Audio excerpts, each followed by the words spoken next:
Today's show is sponsored by Indie Film Hustle's Filmmaker Process. We provide filmmakers with professional services to get their films or series funded, finished, and distributed. For more information, go to filmmakerprocess.com.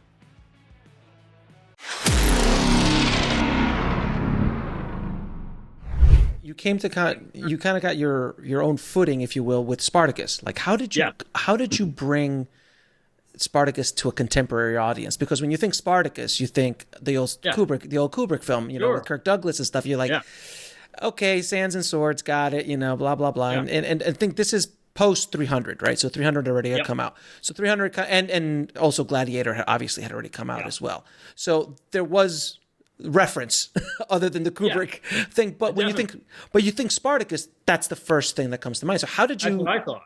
Right. So how did you bring it to a contemporary audience? How did you tackle this? So that's a story. So after Smallville, I wanted to do something new, something exciting. And I've always been a big fan of the Dennis Potter musicals, The Singing Detective, Pennies from Heaven. Mm-hmm.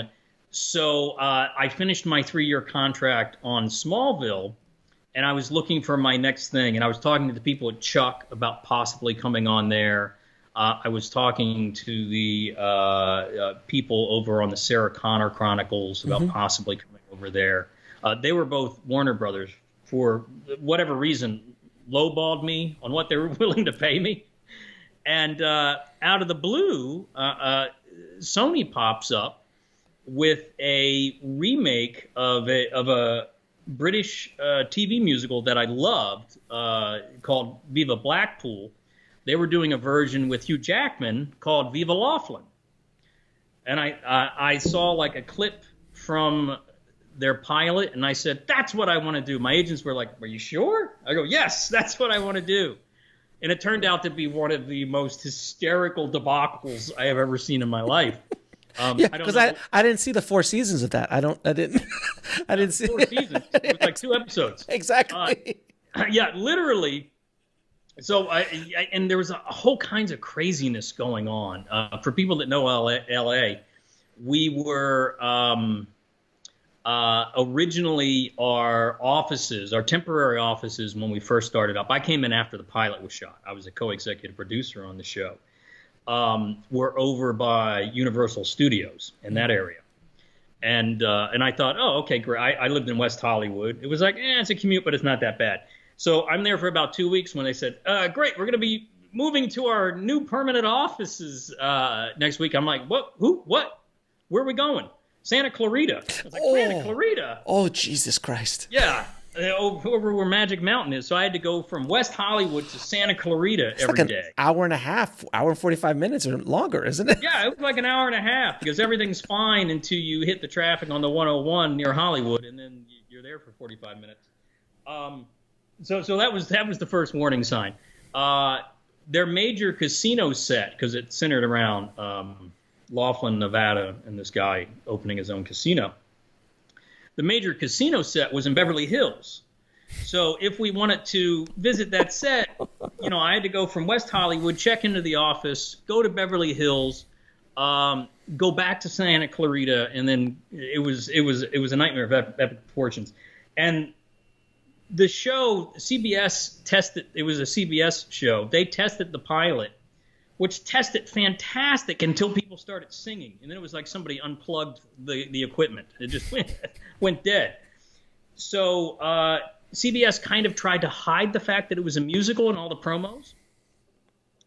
And so the show premiered on a special slot Thursday after CSI, where we lost like 10 million viewers from CSI.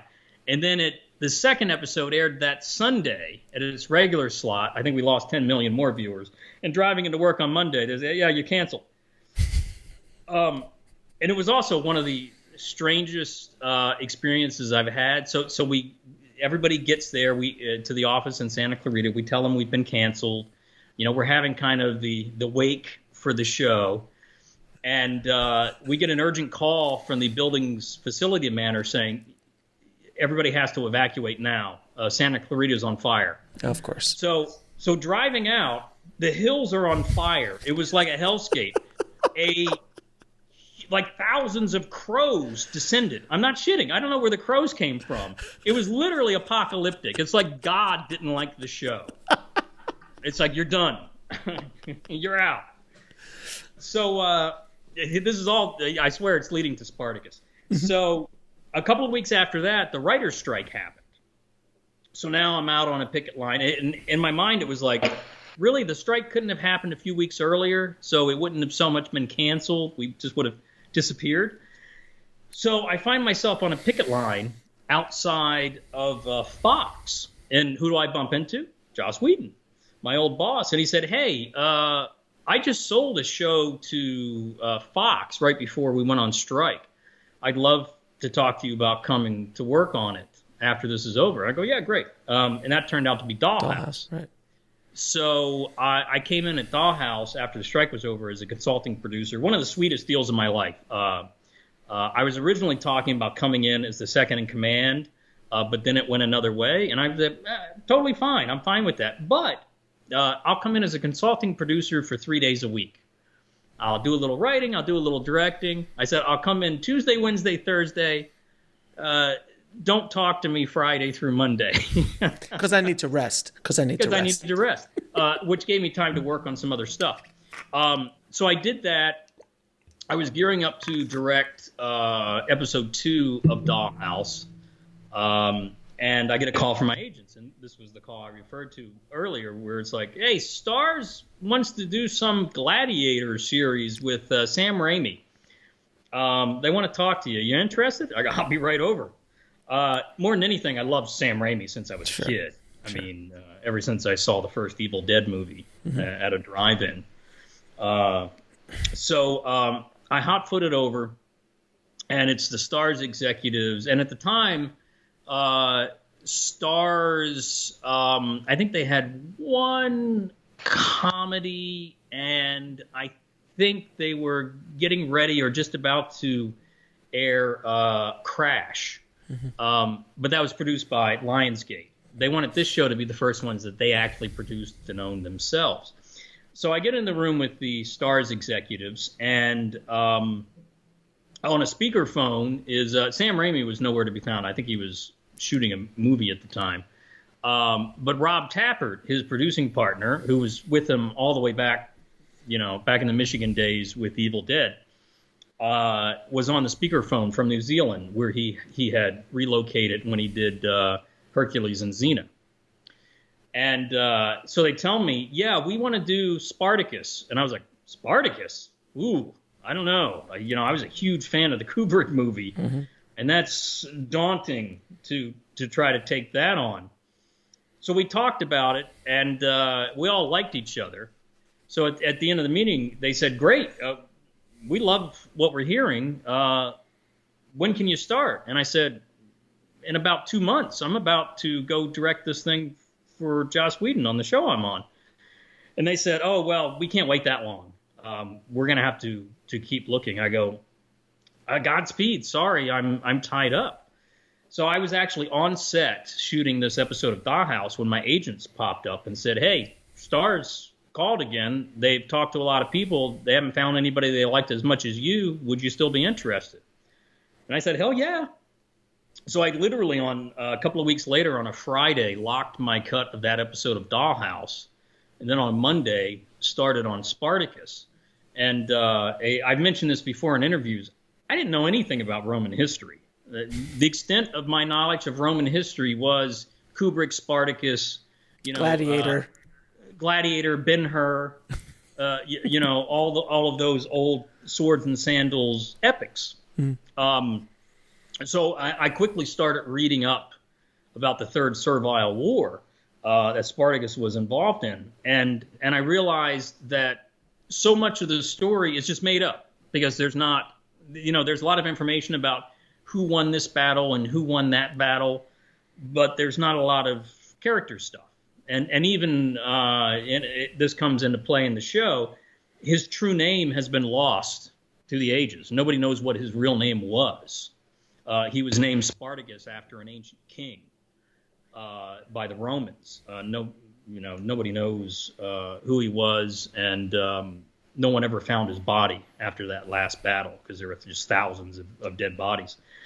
So we launch into it, and this is where I find out is how Rob Tafford sold this show to Starz, which is one of the funniest things I've ever seen. He showed me after I was on board. He basically sent them a DVD.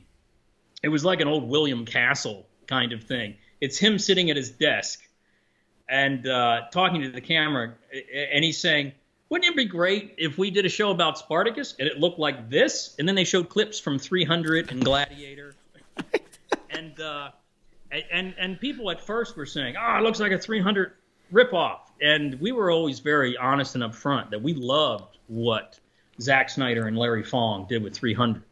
And we wanted to take that technology and take what they did and see if it would translate into a TV show, a weekly TV show. So we owe a huge debt to Zack Snyder and Larry Fong with the work they did on 300, which was just revolutionary. So we dive into Spartacus. I start reading every book on Romans and the Third Servile War. We hire a couple of PhD Roman history experts who are just invaluable. And then we start, forming the story together. And I approach Spartacus like I do almost everything I work on as a love story, first and foremost. It could be, a love between friends, love between a husband and wife. So we start working on it. And, the first episode, which I think is the worst episode of the series, and not because of the actors or the directors or anything, it's basically the way the script was constructed. There were a lot of cooks in the kitchen, which is not necessarily a bad thing. But I think we bit off a little bit more than we could chew. We had a very limited budget. And it was just too expensive. So at the last minute, we had to start whittling things down. And unfortunately, a lot of the things that got whittled down was the connective tissue. And also that first episode, if you look at it, it's very comic booky graphic novel because we were still trying to figure out exactly the techniques. And also we were shooting it in New Zealand. So there was we used a lot of the same crew as Hercules and Xena. And it just took everybody to realize that that's not what we were actually doing. Right. So by the time we got to episode 4, thankfully we had figured it out. That's an episode called The Thing in the Pit, where Spartacus is sent to this underground fighting pits. And at that point, everything started to click. On the writing side, we kind of dialed it in. On the production side, we dialed it in. And from there we took off. It was one of the early shows that went straight to series instead of doing a pilot, which is why the pilot's a little wonky. It was something pretty new back at that time. Now we do it all the time. It's mostly just a straight to series order. Thankfully, the thing that I think made the show a big hit, because we were airing each week, it wasn't, dropping all the episodes at the same time. And I remember when the first episode came out, Starz sends you a big book of all the reviews. And it was just page after page trying to find something that somebody said good. Right. Everybody hated it. One reviewer said it was the worst TV show of the decade. And this came out January 2010, so the decade just started. But thankfully, we had completed all the episodes. We had already shot all 13, and Starz was airing all 13. This wasn't network television where they were going to cancel it. Mm-hmm. And we knew starting at episode 4, things got a lot better. And Starz made a deal with Netflix to show the episodes weekly. And that's what really helped us. Right. Because it really found an audience. Between Starz and Netflix, it found an audience. And by the end of that first season, a lot of the reviewers that saw that first episode and hated it circled back around and said, you know what, you all should check this out because it actually gets a lot better. That's awesome. Yeah, so we had a bit of a bumpy start. And then, of course, sadly, as everybody knows, our star, Andy Whitfield, passed away. Right. we were prepping season 2 when we found out that he had non-Hodgkin's lymphoma. So we had a lot of talks about, do we cancel the show? Do we shut the show down? We can't wait 2 years to do the next installment because we'll lose the audience. So we kept working on season 2, but we kept talking about, we want to give Andy time to go through treatment and get better. And so I approached Starz and Rob Tappert about what if we did like a 2-episode like mini movie prequel. And Starz says, well, 2 episodes, it's not worth the money to do 2 episodes. And then the suggestion was made, what about 4 episodes? And I felt like it's too many episodes for a concise story, not long enough for a full story. And then eventually they came back and they said, well, what about 6 episodes? And we're like, yeah, that's just right.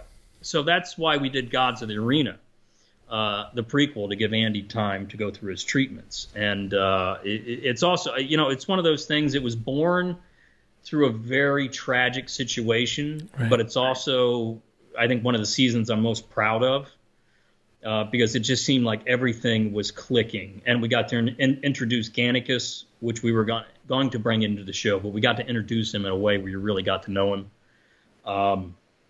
And then Andy Whitfield got a clean bill of health. And we went to Comic-Con, and we brought him, and we announced he was coming back. And we started to gear up for season 2 again.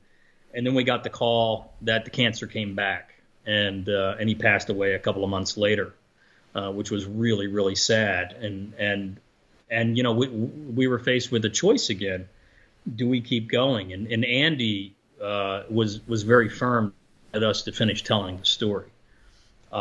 So we did a big worldwide search, and we found Liam McIntyre to carry on the show, which I can't give enough props to Liam. It was such a hard thing to step into. And Liam was a huge fan of the show.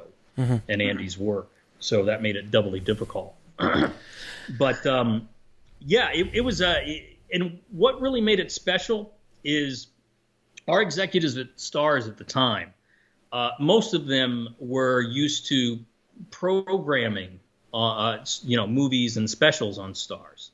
So when they would have a question or they were uncomfortable with something we were doing, Rob Tappert and I would say, no, trust us. This is how it should work, and you're going to be very happy. And they would say, well, you're the experts. Go ahead. So they were wonderfully supportive, very hands-off. And the way we approached the show, Rob and I had some very early conversations because Starz wanted to do a male-driven action show, mm-hmm. Which I'm all for, but I have ulterior motives.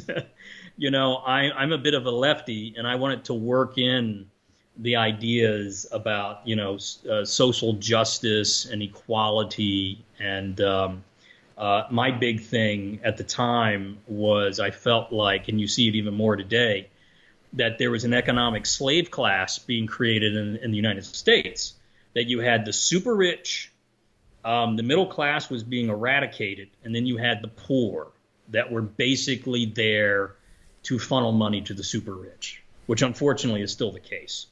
So that was really all of my subtext. And Starz was fine with all of that. And we also, I don't think we could do that show today because, it was beyond R-rated. It was NC-17. Mm-hmm. But Rob Tappert and I early on made a decision when we were talking about who are we making this show for. We decided we're not going to make it for anybody. We're going to make it for ourselves. We're going to make the show that we would want to watch and just trust that other people will want to come along for the ride. And one of the biggest surprises is, it was very popular among young males, 18 to 34, that sweet spot. But it was also hugely popular with middle-aged women. That makes sense. Yes, they loved the romance. They loved all the male nudity. And that's also something, we came into it. We were like, this kind of stuff has naked women in it all over the place. It's a gladiator show. They're going to be naked. They're going to be fully naked. Everybody had to understand coming in with the guys, you are going to be more scantily clad than the women in this, because it's, it's what it is. It's a gladiator show. That's what people want to see. To watch the rest of this interview, head over to bulletproofscreenwriting.tv.